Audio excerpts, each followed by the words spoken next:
Well, hi everybody. Okay, this is just gossip right now. This is just talk, nothing official.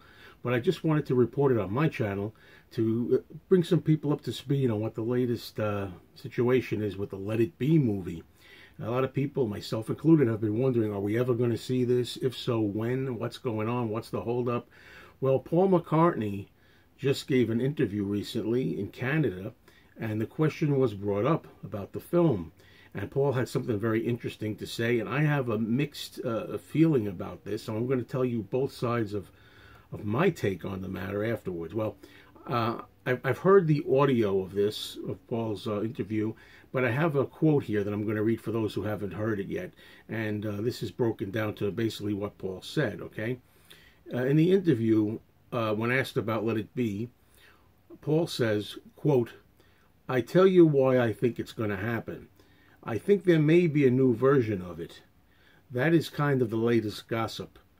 Because there's a lot of footage, and the original movie came out, and it was really sort of about the breakup of the Beatles. And so for me, it was a little sad, the movie. But I know people are looking at the footage. There's about 56 hours of footage.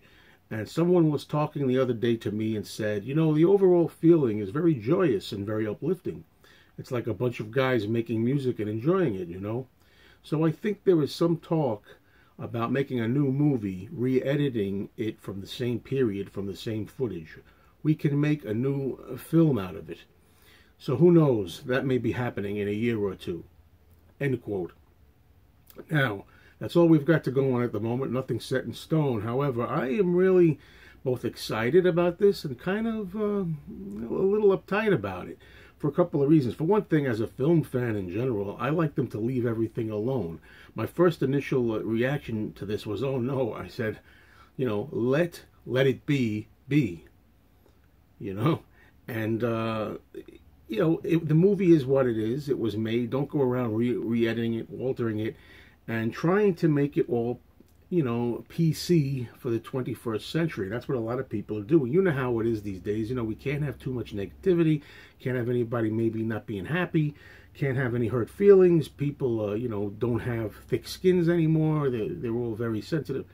Look, everybody knows that when the Beatles worked on what became known as Let It Be, when it was Get Back project, they were having really a tense time. They were not getting along very well. They were having problems. They were kind of miserable. And George Harrison called it his winter of discontent, you know. And, you know, John Lennon, talking in the Rolling Stone interview in 1970 especially, was always very bleak about it, you know. And all four Beatles actually said it was, you know, kind of an unpleasant experience. I mean, later on, they would go back and do Abbey Road after they did the Let It Be project, and that turned out to be a happy album and a happy situation. But for Let It Be, it was pretty tense and miserable and downright awful. That's not to say there weren't moments when there was some good times and uplifting spirits. When you watch the actual movie from 1970, you could see the wonderful rooftop concert. You see a nice happy segment in there where, one of my favorite segments, where George is actually helping Ringo to write the song Octopus's Garden. That's really nice. And when Billy Preston comes in to join the band in the jam session, it's a lot of fun. And, you know, so there are some upbeat moments. You got John and Paul at the mic singing Two of Us like it was the old days, and there was no bad blood or anything between them. So it does have its moments, the original cut of the film. You know, the director, Michael Lindsay Hogg, you know, a very young director at the time, people are saying he could have maybe done this better, you know, because he does basically present a bleak picture of the band, but isn't that the reality of what was going on?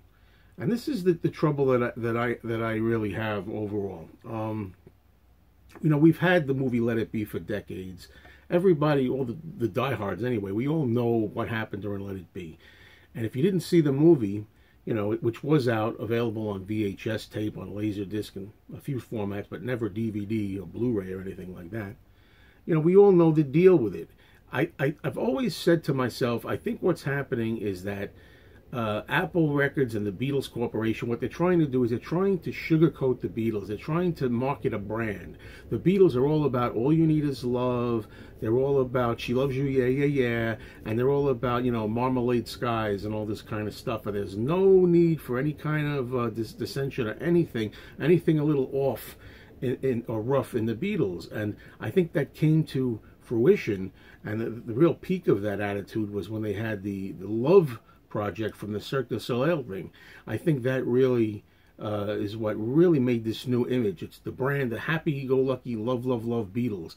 And I don't think that was such a good thing, because even though the Beatles' music and experience is generally an uplifting, happy thing overall, they're humans. They were humans, and they had their off days, and they didn't get along sometimes, and ultimately it was kind of not a sour kind of breakup, you know, and to sweep that under the rug and try to act like that didn't happen and revise history, I'm of mixed feelings about this. And you know, you're not going to be able to erase all the books. There's tons of books and words written about this.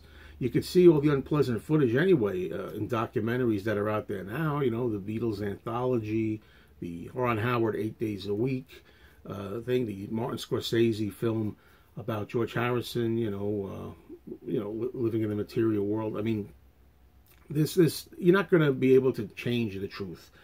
Now, so I'm of a mixed feeling about this. I don't like, in general, the idea of taking a movie and changing it around, but and trying to make it like something else. No, this was not a bad time in the Beatles' history. It was a good time. You know, they weren't falling apart. They were coming together. No, that's not what happened. You're trying to rewrite history.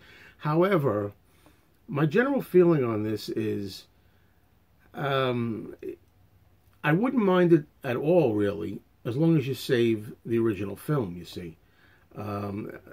That's my biggest problem with this. I'd like to have both sides of the story. Now, it's been said, don't know how true this is, but the rumor going around right now, and I'll specify it's just a rumor, the gossip, is that it turns out that it was indeed Yoko Ono and Olivia Harrison, the wives of the two Beatles who are not here anymore, John and George. They supposedly are the ones who are vocal about not wanting this out because they think it shows the band coming apart and, you know, not being together and all this kind of stuff. So if the rumors are true, they're the ones that were holding it up all this time. You can't really blame Paul and Ringo, I don't think. But then again, don't forget too that if this project does come to be, it's going to be Paul and Ringo who are also going to have to sign off on this. So Paul and Ringo have to give thumbs up to this idea of whitewashing the whole Beatles Let It Be thing and making it look like it was just a grand old joyous time, you know. I don't know how I feel about it, you know. As a fan, I'm always up for new footage. I'm always happy to see anything new on the Beatles. And I honestly do think if you take all the dozens and dozens and dozens of hours of footage that are out there, I'm sure you can find 90 minutes to 2 hours worth of really positive energy, and you can probably make a nice counter film to the old existing 1970 film. So as a fan, from a diehard fan's perspective, any new footage of the Beatles I would have no problem seeing. I'd be very, very happy to see anything featuring John, Paul, George, and Ringo having a good time, getting along, coming together in the studio. That's fantastic. But just don't totally bury and burn, so to speak, censor the original film from 1970. And that's my concern. I think if they put the new film out, I don't know what you call it, the re-edited version, Let It Be 2020 version. By the way, I'll throw that in there. Paul says this may happen in a year or two, which kind of puts our speculation right on target. We were thinking that we were going to have Let It Be in 2020 for the 50th anniversary. That could be right here. We could learn it. But, you know, at the same time, while I would like them to put both versions out, I can't help but think to myself, well, if they're going through all this trouble to try to, like, you know, cover up the original version and make this new happy, you know, saccharine kind of sugar account of what went on in early '69, why would they have the old film intact, you know? It sounds like they're doing everything in their power to make people forget the original. Doesn't seem to make sense that they'd have both the old and the new. And one last thing I'll say about it is, if John Lennon were here today, I think John would be against this. I think John Lennon always liked to kind of debunk the myth. Kind of showed that the Beatles, flesh and blood humans like anybody else. If you cut them, they bleed. They had their bad days. They were shitty sometimes. Sometimes they didn't feel like smiling if they didn't want to smile. And sometimes they could be downright bastards. John always wanted that image shown. And I think this really dishonors John's vision. And there was even an interview with George, off the top of my head, I remember it coming from, I think, the early 70s, where he says, I personally can't stand seeing the film Let It Be, but for those who like to see our warts, the warts really show, or something like that. So that's good for people who want to see that. I remember, that's paraphrasing, but I remember George saying that. So the two Beatles that are being spoken for by Yoko and Olivia kind of seem like they wouldn't have minded too much, but I'm not really 100% sure. I think the negativities in the original Let It Be film are important. I think there's some really amazing moments in there to see how a band can sometimes have tension and not always get along. There's that scene where George and Paul are kind of like snapping at each other back and forth. We all know the scene. And I think that's a brilliant piece of history there, to see them not getting along. Even friends have squabbles. I mean, this is ridiculous to pretend everybody's always happy and go lucky with each other all the time. And then there's a scene that a lot of people object to in the original cut of Let It Be, where you have Paul enthusiastically talking about getting back to performing and doing things, and John's just kind of sitting there falling asleep like he doesn't want to be bothered. And I love that bit too. It's like, that's what it was at. John's mind was not really into this so much most of the time. He was more interested in doing his projects with Yoko, and that's how it was, So I'm trying to see both sides of this. I don't think life is always all black or all white. Sometimes there's room for shadings of grays in there.